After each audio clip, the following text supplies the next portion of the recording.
Hi, my name is Patrice Dwyer, and today we have with us Marvette Johnson. So we're going to ask you to join in the conversation with us. Yes. Can you tell us a little bit about how you found out what was happening? I realized that there was a little pebble, not in the breast, but more to the chest area. And so I went to another doctor. As I lay down on the bed and she saw the lump, she said, "I'm not liking that." She said, "How long have it been there?" And I said, "About 2 years." And she sent me off to do a biopsy. And that's when I found out of cancer. All I hear over the years that cancer kills. You don't really hear about persons surviving with cancer or surviving after cancer. In terms of dealing with your mental and emotional side, what were you able to access during palliative care? A psychologist came and saw me, and we spoke about how to navigate through the challenges and how do I get over each time that I go through certain phases. How do I cope? Things like that. And did you feel that that was something that was important, that needed care? Or were you just thinking about your physical body for the most part? I thought about the physical part of it. Yeah. And you realize that you have to have all of the mental, the emotional, the spiritual faculties, right. And I'm getting on my words because one of my vocal cord is paralyzed. I realized that you have to dig deep in them to really get through. Because if you don't dig deep, emotionally you'll be all over the place. Sometimes we have to also think about making some decisions that may be challenging. What are some of the decisions you've had to make as you think about your children and about the future? I'm always thinking about their well-being. How are they going to eat? How are they going to sleep? How are they going to be able to finish schooling? All of those things always come up. But now we are more critical aspect of talking about things where I don't want this at my funeral, and I'm sorry. It's okay. Yeah. The other day she said to me, "Mom, where do you want to be buried?" And we had to have the discussion.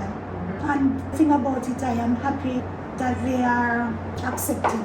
They are not stupid in saying that, "Oh, my mom is gonna live forever." Because I show them, it can go this way or it can go that way. So let us just take it a day at a time, but be mentally ready. What do you think is the most important thing you want people to know about your journey, especially someone who's faced with a journey such as yours?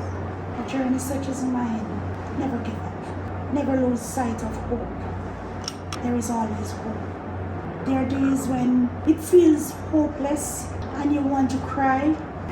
I keep on telling myself it's okay to do that, but never lose sight that there is a God, and you just have to keep trusting, keep believing, keep hoping.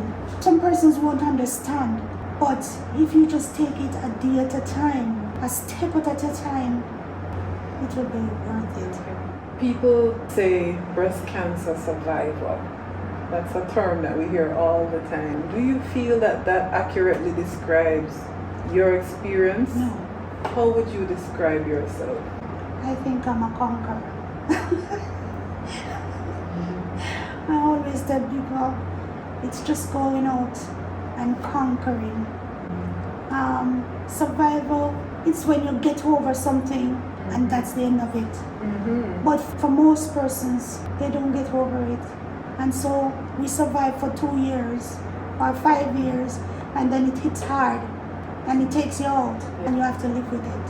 So I think I'm more of a conqueror.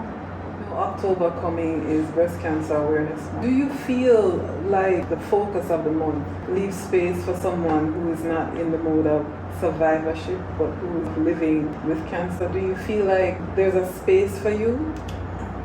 Tell me why. They focus on the survivors.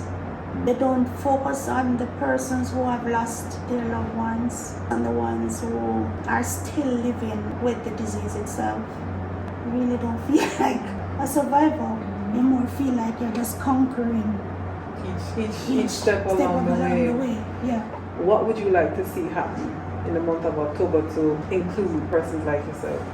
I would really love to see them focus on persons who have to go through these series of chemotherapy. Some person challenges lymphedema, persons who the cancer keeps coming back, no matter what they do, it keeps coming back. And also the caretakers, the ones who, because sometimes they don't even know how to feed you at home. Sometimes you say, I don't have an appetite, and the caretaker would like, but you have to eat. But sometimes they don't even understand how you're feeling. And sometimes I think they need to get them involved in the month of October. Thank you for your insight, Marvette, as somebody who is walking the experience. We thank you for your insight today, and thank you so much for sharing everything. I know it wasn't an easy space to speak from. Everyone is listening to how you see life now and to some of the things we can do to help create a space for everybody, especially during this time. Thank you for having me. Thank you. I'm Marvette Johnson, and I am a conqueror. I don't believe I'm just a survivor, and I believe that giving up is not an option. Just keep fighting.